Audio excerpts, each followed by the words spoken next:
Amen. Purihin ang ating Panginoon. Isang mapagpalang gabi, mga kapatid, mga minamahal sa Panginoon. Narito na naman po tayo para ibahagi ang mabuting balita para sa ating devotion online. So ngayong gabi, inaanyayahan ko kayong makapakinig o makinig na kanyang mga salita. At bago tayo magsimula, hilingin natin na tayo magbigay ng papuring awit para sa Panginoon. Samahan niyo akong umawit at magpuri at magpasalamat sa Panginoon. We invite your Holy Spirit right now in the middle of us. Seek ye first thy kingdom of God and His righteousness, and all these things shall be added unto you. Hallelujah, hallelujah. Seek ye first thy kingdom of God and His righteousness, and all these things shall be added unto you. Hallelujah, hallelujah,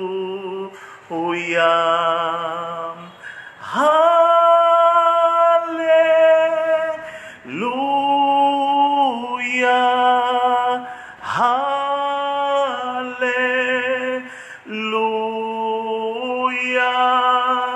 hallelujah,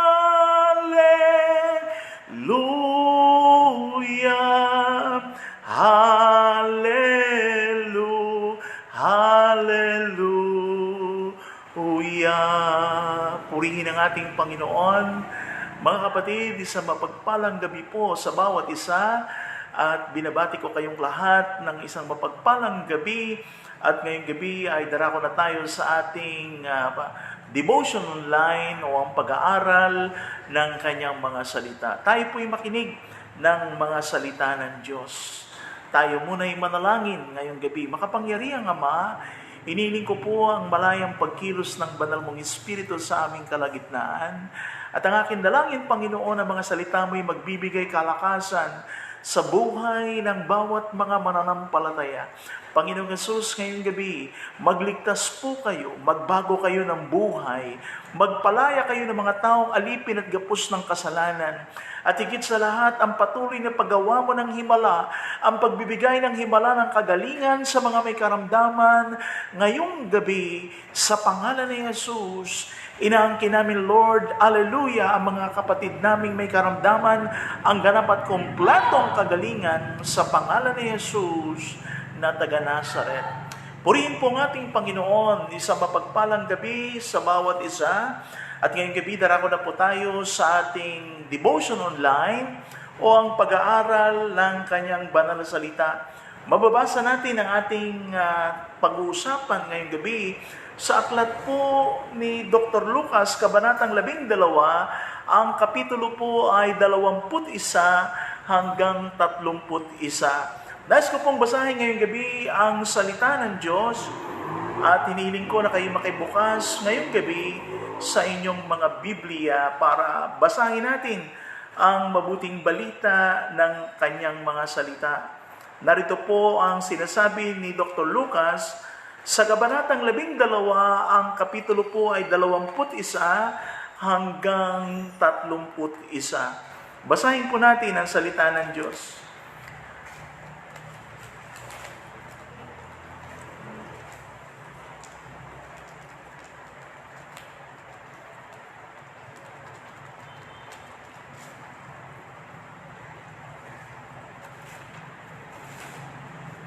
Ganito po ang pagkakasabi sa aklat ni Dr. Lucas, Kabanatang 12, ang kapitulo po ay 21 ang pasimula. Narito po ang salita ng ating Panginoon.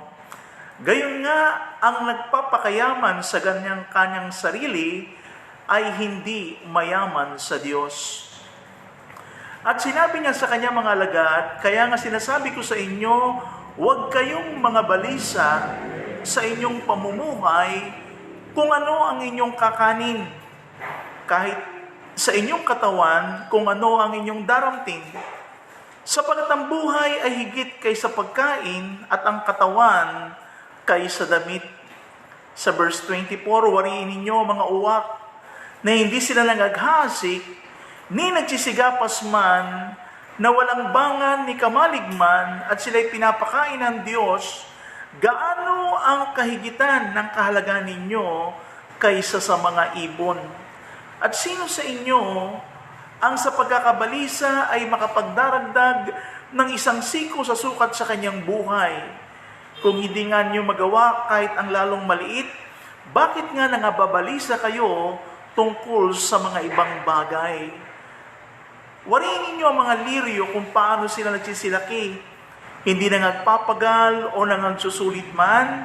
Gayon may sinasabi ko sa inyo, kahit si Solomon, sa buong kaluwalhatian niya ay hindi nakapagayak ng gaya ng isa sa mga ito. Ngunit pinararamtan ng Diyos ng ganito ang damo sa parang na ngayon ay buhay at sa kinabukasan ay ginagatong sa kalan. Gaano pa kaya kayo na di niya pararamtan o kayong kakaunti ang pananampalataya? At ang sabi po ng verse 29, at huwag ninyong pagsikapan kung ano ang inyong kakanin at kung ano ang inyong iinumin, huwag man kayong mapag-alinlangang sa pag-iisip. Sapagkat ang lahat ng mga bagay na ito ay siyang pinaghahanap ng mga bansa sa sanlibutan, datapot talastas ng inyong Ama na inyong kinakailangan ng mga bagay na ito. Gayon may hanapin nyo ang kanyang kaharian at idaragdag sa inyo ang mga bagay na ito. Pagpalain po ng Panginoon ngayong gabi ang pagkakabasa ng kanyang banal na salita.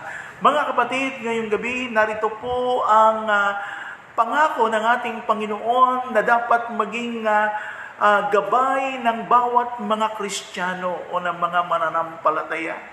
Napakahalaga po na ating maintindihan na kung wala ang pagsama ng Panginoon sa ating pong mga buhay, tunay nga po na wala tayong magagawa. Ang sabi ng aklat ng Lucas 12, ang kapitulo po ay 31, ang sabi ng 31 ay hanapin daw natin ang kanyang kaharian at ang lahat ng bagay ay idaragdag daw po sa atin ng Panginoon. Sabi rito, seek first the kingdom of God, and all these things shall be added unto you. Ito po yung mabuting balita ngayong gabi, na bilang mga Kristiyano, napakahalaga po na unahin natin lagi ang Panginoon sa ating mga buhay. Sapagkat kung wala ang Panginoon, tunay po na wala tayong magagawa. Ang ating lakas ay galing sa Panginoon. Ang ating karunungan at kalaman ay galing din sa Panginoon. At kung tayo bilang mga Kristiyano at mga mananampalataya ay laging aasa at magtitiwala sa Panginoon, ang mga pangako ng Panginoon sa kanyang mga salita ay atin pong makakamtan. Ano sabi ng aklat ng Kawikaan, Kabanatang 3, Kapitulo 5? Ang sabi ng Kawikaan sa Book of Proverbs, chapter 3, verse 5, and everything you do, put God first, and He will direct you and crown your effort with success. Ano daw ang ating mga balakin sa ating buhay ay kinakailangan nating sangguniin ang ating Panginoon, at pag ating pong kinukonsulta, pag ating pong isinasangguni sa Panginoon ang ating mga plano sa ating pang-araw-araw na buhay o mga sa panginaharap natin mga pangarap sa ating buhay, ang sabi ng salita ng Diyos, bibigyan niya tayo ng katagumpayan at katumpakan sa ating mga pinapanalangin at ipinapangarap natin na mangyari at magkaroon ng kaganapan sa ating mga buhay. Kaya ngayong gabi, mga kapatid ko sa Panginoon, Dito po, binibigyang diin ng ating Panginoong Hesus sa kanyang banal na salita na wariin daw natin ang mga ibon sa parang. Hindi sila naghahanap buhay, subalit sila'y ipinagpuprovide at sila'y pinapakain ng ating Panginoon. Ngayong gabi, pag-usapan natin ang isang napakahalagang issue sa buhay ng mga Kristiyano. Ang aking pong paksa ay pinamagatan ko ngayong gabi na ang pagpapala sa pagsunod at paglilingkod sa ating Panginoon. Mga kapatid, mga minamahal, mga iniibig ko sa Panginoon, there is the blessing seeking first the kingdom of God. Meron daw pong pagpapala pag atin daw pong inuuna at hinahanap natin ang kanyang kaharian o ang kanyang kalooban sa ating mga buhay. Ang sabi ng aklat ng Lucas, Kabanatang 12:31, seek ye first the kingdom of God. Sabi roon, unahin mo ang kaharian ng Diyos at ang lahat ng bagay. Matapos mong unahin ang ating Panginoon, ang kanyang kaharian, ang kanyang kalooban, ang lahat ng bagay ay idaragdag ng Panginoon sa iyong buhay. Amen! So ngayong gabi, why do we need to seek first the kingdom of God? Sagutin po natin ang tanong na ito. Bakit po natin kinakailangang unahing hanapin ang kanyang kaharian ng ating Panginoong Hesus? Bakit kinakailangan po nating hanapin ang kanyang kalooban, ang kanyang katuwiran bilang mga mananampalataya? Unang kadahilanan kung bakit kinakailangan nating hanapin why do we need to seek first the kingdom of God? Ang unang kasagutan po ay to have forgiveness in all the sin that we have done in our life. Amen? Para tayo ay makatanggap ng kapatawaran sa lahat ng ating mga nagawang kasalanan sa ating buhay. Ito po yung dapat nating lubusang maintindihan. Ano po ang sabi ng aklat ng unang Juan 1:9? Ang sabi roon, kung ipapahayag mo sa iyong mga labi ang iyong mga kasalanan, ang Diyos ay tapat, ang Diyos ay banal, patatawarin ka niya at lilinisin ka niya sa lahat ng iyong karumihan at sa lahat po ng iyong kalikuan. Kaya ito po yung mabuting balita para tanggapin natin ang kapatawaran ng ating Panginoon. Amen, sa lahat ng ating mga nagawang kasalanan. To have forgiveness in all the sin that we have done in our life. Amen po ba? Pangalawa, to get saved and have everlasting life. Para daw tayo maligtas o magkaroon tayo ng kaligtasan at magkaroon tayo ng katiyakan po sa buhay na walang hanggan. Ano ang sabi ng aklat ng Juan 3:16? Ang sabi roon, gayon na lamang ang pag-ibig ng Diyos Ama sa buong sanlibutan. Ibinigay niya ang kanyang kaisa-isang bugtong na anak na si Jesucristo. Si Jesus mula sa langit ay nagkatawang tao upang sino mang maniwala at sumampalataya ay huwag mapahamak kundi magkaroon ng buhay na walang hanggan. Mga minamahal, ang kaligtasan ay inialok ng Panginoon sa lahat ng makakapakinig ng kanyang mga banal na salita. Ito ang dahilan kung bakit sinabi ng Panginoon, ito ang araw ng kaligtasan.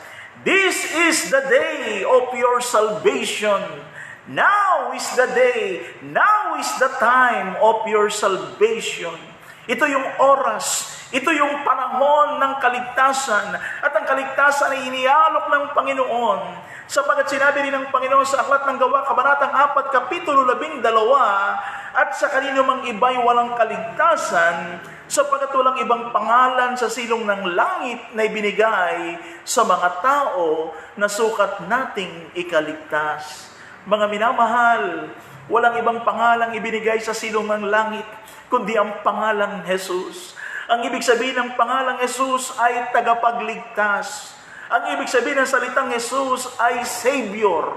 Si Jesus ang daan ng kaligtasan. Ang sabi ng ating Panginoon sa aklat ng Juan, Kabanatang 14, talatang 6, Jesus said, I am the way, the truth, and the life. No one come to the Father except through me. Ito po yung mabuting balita na walang ibang daan patungo sa karya ng langit, walang iba kundi ang ating Panginoong Hesus. Ito po yung pangunahing pagpapala na dapat matanggap ng mga tao sa ating panahon. Magkaroon ng tao ng katiyakan ng kaligtasan ng kanilang mga kaluluwa. Kaya to get saved and have everlasting life. Pangatlo po, kung bakit kinakailangan nating hanaping unang Panginoon so that God can provide and meet all our needs in life. Amen. Upang ang ating Panginoon ay Kanya nga pong ipag-provide ang lahat ng ating pangangailangan sa ating mga buhay. Amen po ba? Ano sabi ng aklat ng Philippians chapter 4 verse 19? Isang pangako ng Panginoon na dapat nating panghawakan araw-araw sa lahat ng mga naniniwala, sa lahat ng mga sumasampalataya. Ang sabi ng aklat ng Pilipos, Kabanatang 4, Kapitulo 11, ang sabi ng talatang ito, and my God shall supply all your needs according to His riches and Christ Jesus. Mayaman po ang ating Diyos. Kaya niya pong ipag-provide ang ating pangangailangan. Na kung paano sinabi ng Panginoon ng mga ibon, hindi sila naghahanap buhay, subalit ipinagpo-provide at sila po'y pinapakain ng ating Panginoon. Amen? Kaya mga minamahal, kinakailangan nating magtiwala ng lubos at umasa kasabay ng ating paggawa o paghakbang. Sapagat ang pananampalatayang walang gawa, ito po ay patay. Kaya kasabay ng ating paniniwala, kasabay ng ating pagsampalataya sa Panginoon, kinakailangan din po nating humakbang, kinakailangan din po nating gumawa upang tayo ay tulungan ng ating Panginoong Jesus. Ano nga sabi ng quotation ng mga matatandang unang tao noon? Ang sabi ng mga unang tao noon, ng ating mga lolo at lola, ito po'y madalas na kasabihan, nasa tao ang gawa, nasa Diyos ang awa. Amen? Ang ating Diyos ay punong-puno ng habag, kasabay ng kanyang mga attributes, kasabay ng kanyang katangian bilang Diyos. Sa panahon na tayo tumatawag sa Panginoon, kaya niyang i-provide ang lahat ng ating mga pangangailangan. Our daily life, or our daily needs. Amen? Kayang i-provide ng Diyos. Amen? Kaya, so that God can provide and meet all our needs. Napakabuti ng ating Panginoon.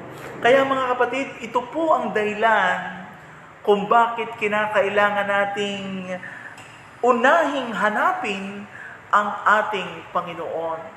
Unahin nating hanapin ang kanyang kaharian at ang kanyang kalooban.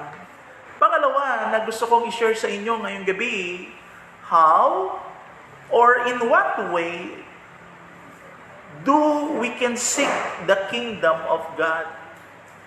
Sa paanong paraan daw po natin hahanapin ang kalooban ng ating Panginoon?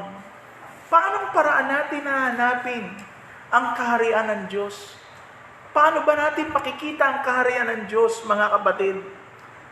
Una na dapat nating malaman at maintindihan para makita natin o mahanap natin at unahin natin ang kanyang kaharian by serving Him and following His will. Sa pamamagitan po ng ating paglilingkod sa Diyos at pagsunod sa kanyang kalooban.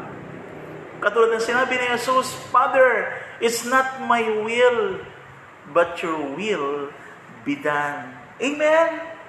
Kung paano natin hahanapin o kung paano natin makikita ang kanyang kaharian, kinakailangan tayong maglingkod at sumunod sa kanyang kalooban.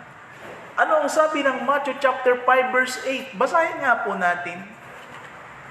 Ano ang sabi ng Matthew 5 verse 8? Napakagandang pangako ng Panginoon.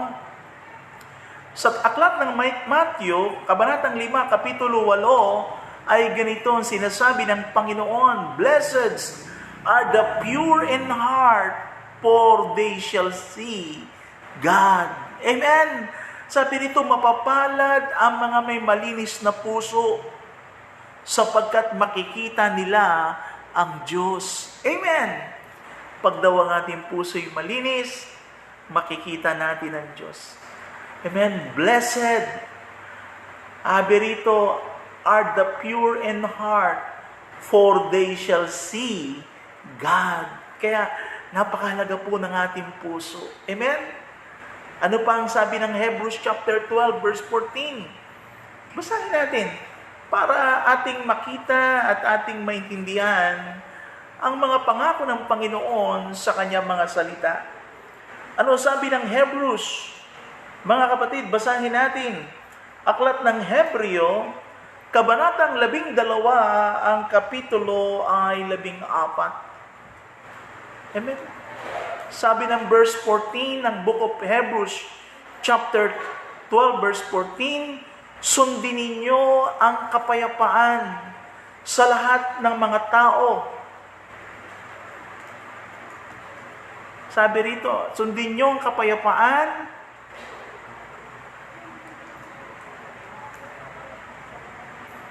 sa verse 14. Sundin niyo ang kapayapaan sa lahat ng mga tao at ang pagpapakabanal na kung wala ito'y sino man ay di makakakita sa Panginoon. Amen. Anong sabi ng Panginoon sa kanyang salita? Our God is holy. Ang Diyos daw po natin ay banal. Kaya bilang mga Kristiyano, napakahalaga po na sinasabi at pinag-uutos ng Panginoon na bilang mga mananampalataya, kinakailangan din daw po tayong magpakabanal sa lahat ng uri ng ating pamumuhay.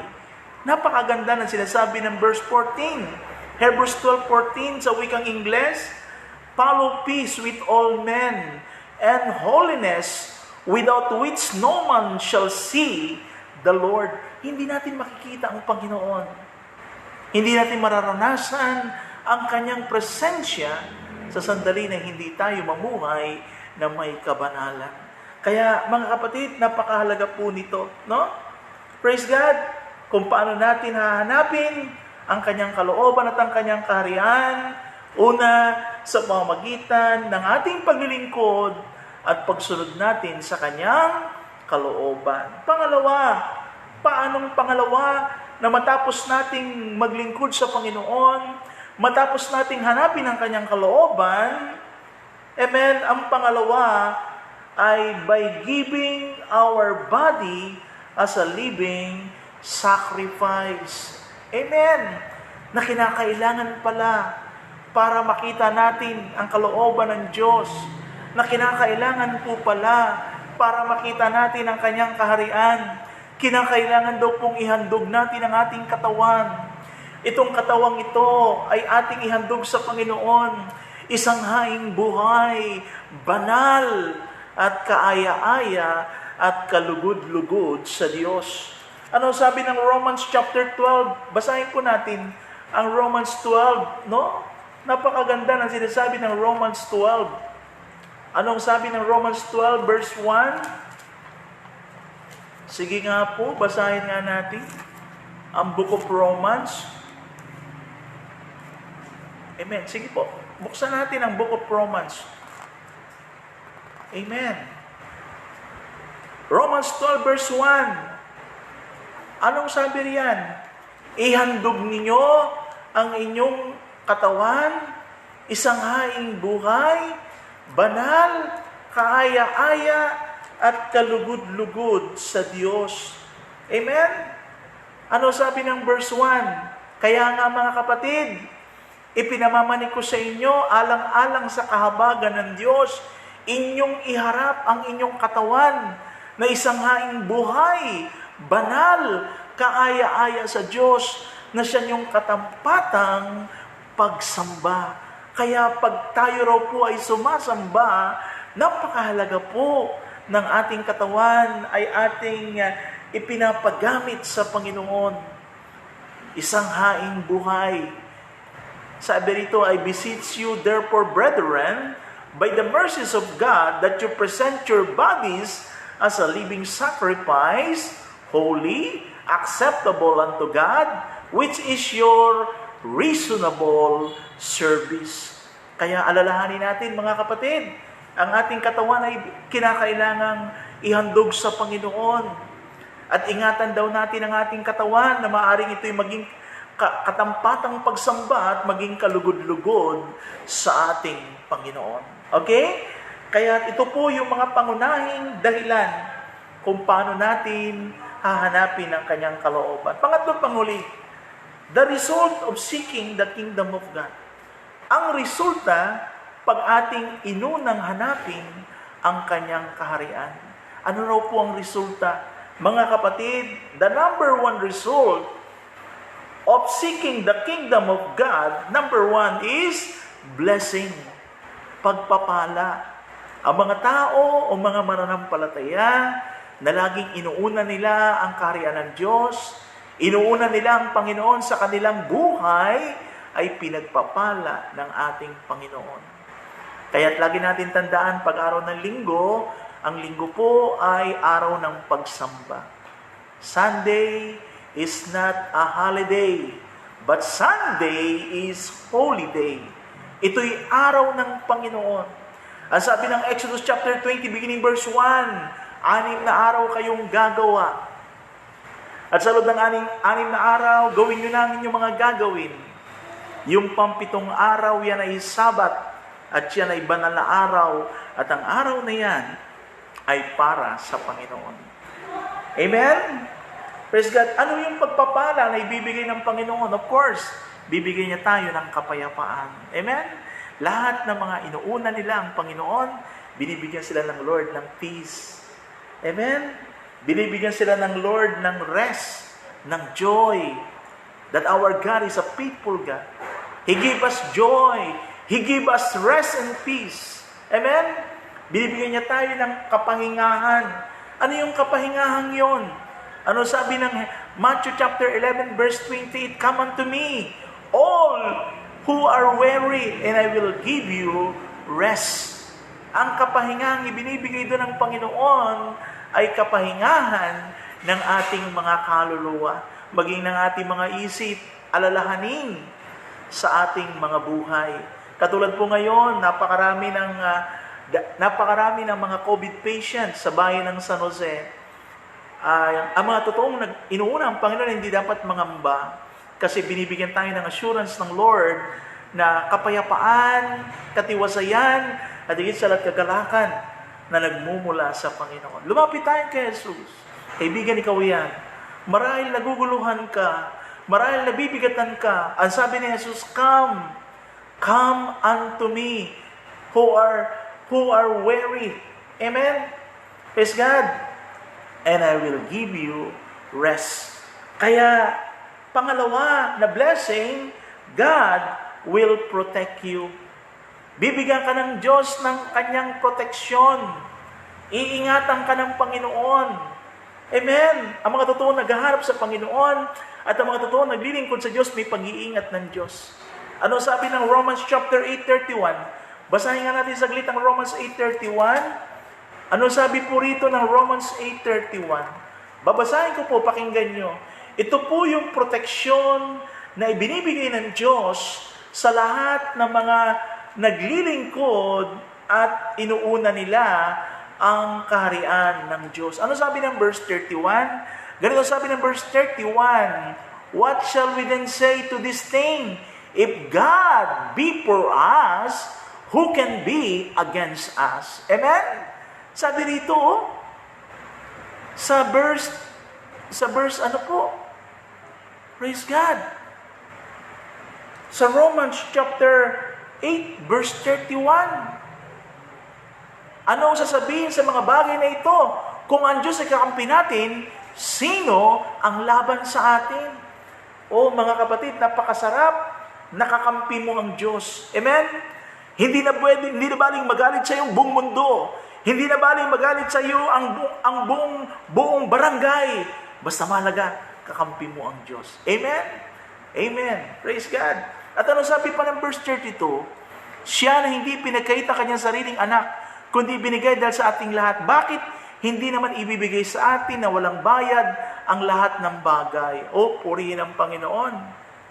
He that spared not his own son, but delivered him up for us all, how shall he not with him also freely give us all things? Ayan, lahat ng bagay ay kayang ibigay ng Panginoon. Because to God, nothing is impossible. Purihin ang ating Panginoon.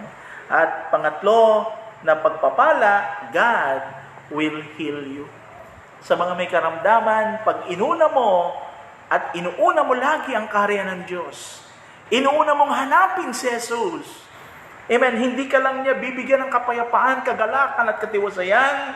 Bibigyan ka niya ng proteksyon. At pangalawa, bibigyan ka niya ng kagalingan. Our God is Jehovah Rapha. Siya po yung dakilang manggagamot. Amen? Ano ang sabi ng aklat ng Ikalawang Kronika 7:14? This is a very familiar verse. Ang sabi ron, kung ang aking bayan ay magpakumbaba, hanapin ang aking muka, tumalikod sa kasalanan, pagagalingin ko ang kanilang bansa, at sila'y aking pagpapalain. Kaya kapatid, napakabuti ng Panginoon. Unahin natin lagi si Jesus. Unahin natin lagi ang kanyang katuwiran at ang kanyang kaharian. At ang proteksyon, ang pagpapala ng Diyos ay tuloy-tuloy mong matatanggap. At higit sa lahat, bibigyan kanya ng kagalingan. Kaya ito po ang mabuting balita na kinakailangan nating unahin ang kanyang kaharian. Tayo po'y manalangin sa ating pagtatapos. Makapangyarihang Ama, nagpupuri kami at nagpapasalamat sa pagkatunay, Lord, ay kayo mabuti at tapat na Diyos, na kung saan na kung aming uunahin ang iyong kaharian, ay may mga pagpapala kayong ipinangako sa buhay naming mga mananampalataya. Marami pong salamat, Panginoon, sa iyong katuwiran. Marami pong salamat sa iyong pagmamahal at pag-ibig. Sa pangalan ni Jesus, ibinabalik namin sa iyong pinakamataas na kapurihan at kaluwalhatian. Sa pangalan ni Jesus, Amen. Purihin ang ating Panginoon. Mga kapatid, ito po ang mabuting balita na ating pinag-usapan ngayong gabi. Amen? Ang pagpapala sa pagsunod at paghanap sa kanyang kalooban at sa kanyang kaharian. The blessing of seeking first the kingdom of God. Mga kapatid, unahin mo ang kaharian ng Diyos, mahalin mo si Jesus, at maglingkod ka sa Panginoon. Binabati ko ang ating mga kapatiran sa lugar ng Carmona, Pastor Danilo at Lilibet Tolosa, 10 na mga mananampalataya, at ang mga kapatiran natin sa lugar po ng Mexico, Pampanga, Pastor Roldan, Sterpina, magpakalakas kayo sa Panginoon, Pastor Jeff, at si Pastor Ray nandyan sa lugar po ng Mexico. Maging sa lugar po ng Tarlac, ang Pastora Rose Sotelo. Binabati ko kayo, Pastora, magpakalakas kayo sa Panginoon. At maging ang mga kapatiran sa lugar po ng San Roque 1, dito sa bayan ng San Jose. Kami po ngayon ay naka-GCQ, no? Kami po ay naka-GCQ ngayon sapagkat dumarami ang mga naapektuhan o nagpa-positive sa tinatawag na coronavirus. Panalangin natin na ang bayan ng San Jose hawakan ng Panginoon at ang mga nasa mga isolation place ngayon ay pagalingin ng ating Panginoong Yesus. Salamat sa Panginoon. Amen. Pinapanalangin ko ang mga kapatid natin sa lugar ng Angeles City, ang kapatid na Giovanna at ang kanyang anak na si Baby Jeje. Purihin ang Panginoon. Siya po ay magaling na. Patuloy kang i-cover ng banal na dugo ni Kristo at patuloy kang i-bless ng Panginoon. Ang Nanay Saida, magandang gabi po. Maging ating mga prayer partners abroad sa lugar po ng Dubai, ang Pastor Annalisa at Pastor Jim, Pagpalain kayo ng Panginoon ng inyong ministry, maging sa lugar ng Italy, ang ating mga kapatiran sa Italia, ang mga anak ng Nanay Linda Maak, Sister Beth Maak, o Beth Maak Hernandez, at ang kanyang ate na si Sister Marilyn Maak. Maging ating mga kapatiran sa Taiwan, binabati ko kayo riyan, Sister Michelle, Sister Vivian, Sister Mary Grace, ang Lin family, si Linda at si Sen at ang kanyang pamilya. Binabati ko kayo riyan sa lugar ng Taiwan. Maging ang ating mga kapatid sa Hong Kong, magpakalakas kayo sa Panginoon. At patuloy niyong hanapin ang kaharian at ang kalooban ng Panginoon sa inyong mga buhay. Marami pong salamat. I-bless kayo ng Panginoon. Patuloy tayong makinig at mag-aral ng salita ng Diyos sa lugar ng sa bawat biyernes ng gabi. At ito lamang ang aking mabuting balita na binabahagi sa inyo.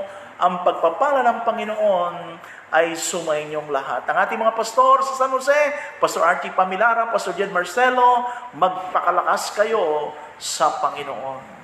Seek ye first thy kingdom of God and his righteousness, and all these things shall be added unto you. Hallelujah, hallelujah. Pastor Jeff at Pastor Renan sa lugar ng Mexico, i-bless kayo ng Panginoon. Magandang gabi, pagpalain kayo ng Panginoon.